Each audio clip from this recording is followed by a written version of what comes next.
قرآن و حدیث میں جو قسم اٹھانے کی تفصیل بیان کی گئی ہے وہ یہ ہے کہ اگر انسان ماضی کی کسی بات پر قسم اٹھائے اور وہ قسم سچی ہو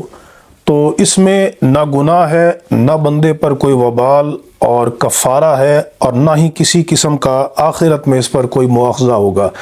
اور اگر اس نے جھوٹی قسم اٹھائی ہے، ماضی کے کسی کام پر جھوٹی قسم اٹھائی ہے، تو وہ دو حال سے خالی نہیں کہ اس نے جان بوجھ کر جھوٹ بولا ہے تو وہ الیمین الغموس ہے، وہ کبیرہ گناہ ہے۔ صحیح بخاری کے اندر حدیث موجود ہے، نبی کریم علیہ السلام نے جھوٹی قسم کو کبیرہ گناہ قرار دیا ہے، لیکن اس صورت میں بھی کفارہ نہیں ہوگا۔ اور اگر اس نے ماضی کے کسی کام پر قسم اٹھائی جو اپنے گمان میں وہ صحیح بات سمجھتا ہے لیکن فی الواقع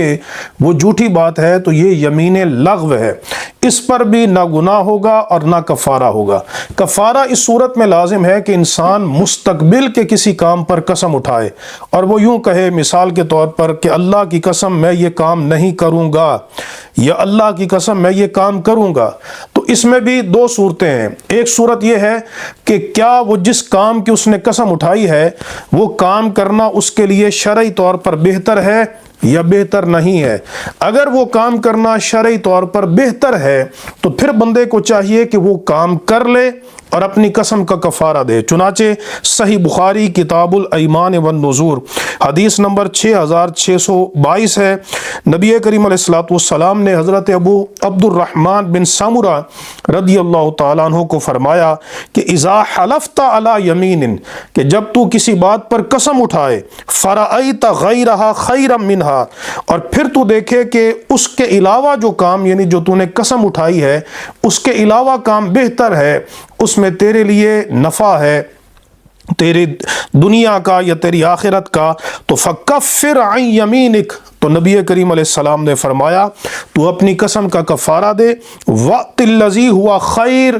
اور وہ کام کر جو بھلائی اور خیر پہ مشتمل ہے۔ تو اگر اس کام میں خیر اور بھلائی زیادہ ہے تو پھر بندے کو چاہیے کہ وہ کام کرے اور اپنی قسم کا کفارہ دے۔ اور اگر عام حالات میں اس بندے کے لیے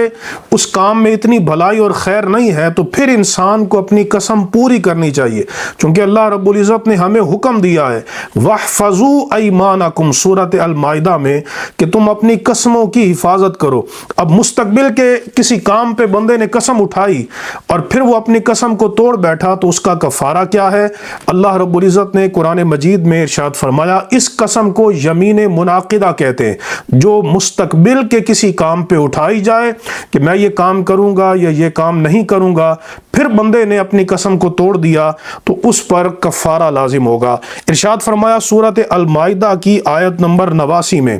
لا یؤاخذکم اللہ باللغو فی ایمانکم،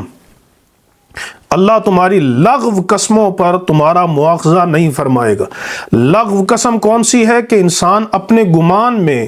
ماضی کے کسی واقعہ پر قسم اٹھائے اور وہ یہ سمجھے کہ یہ بات صحیح ہے لیکن فی الواقع وہ بات صحیح نہ ہو تو اللہ تبارک و تعالیٰ اس بندے سے مواخذہ نہیں فرمائے گا اور اس پر کفارہ بھی نہیں ہوگا۔ ہاں یمین منعقدہ پر کفارہ ہے، وہ کیا ہے؟ وَلَٰكِن يُؤَاخِذُكُم بِمَا عَقَّدتُّمُ الْأَيْمَانَ، لیکن فرمایا کہ ہاں ان قسموں پر اللہ گرفت فرماتا ہے جنہیں تم نے مضبوط کر دیا ہے۔ فَكَفَّارَتُهُ، تو اس کا کفارہ کیا ہے؟ اطعام 10 مساکین، 10 مسکینوں کو کھانا کھلانا، من اوسط ما تطعمون اہلیکم، وہ متوسط معتدل کھانا کہ جو تم اپنے گھر والوں کو کھلاتے ہو، یہ 10 مساکین میں کھلانا ضروری ہے۔ اب اس کی دو صورتیں ہیں، ایک صورت یہ ہے کہ ایک ہی مسکین کو آپ 10 دن تک مسلسل کھانا کھلاتے رہیں، یا 10 مسکینوں کو ایک ہی وقت میں آپ کھانا کھلا دیں، 2 وقت کا کھانا کھلائیں ایک دن کے اندر، تو یہ صورت بھی جائز ہے۔ لیکن اگر آپ ایک ہی مسکین کو 10 کا کھانا دے دیں یا ایک ہی مسکین کو 10 افراد کے کھانے کی قیمت دے دیں تو یہ صورت درست نہیں بنے گی۔ او کسوتہم، یا ان کے کپڑے دے دے، او تحریر رقبۃ، یا غلام کو آزاد کرے، اور جو ان میں سے کوئی استطاعت نہ رکھتا ہو، فمن لم یجد فصیام 3 ایام، تو وہ 3 دن کے روزے رکھے۔ فرمایا ذالک کفارۃ ایمانکم، یہ تمہاری قسموں کا کفارہ ہے، اذا حلفتم، جب تم قسم اٹھاؤ۔ تو اب ایک صورت جو سب سے زیادہ مروج ہے وہ یہ کہ 10 مسکینوں کو آپ 2 وقت کا کھانا کھلا دیں، یا اس کی قیمت جو ہمارے فقہائے احناف کے نزدیک نصف سا گندم یعنی 2 کلو گندم کی قیمت جو بنتی ہے فی کس کے اعتبار سے 10 بندوں کو وہ آپ قیمت دیں تو یہ قسم کا کفارہ ہو جائے گا۔ اللہ تبارک و تعالی ہمیں شریعت مطہرہ پہ عمل کرنے کی توفیق عطا فرمائے۔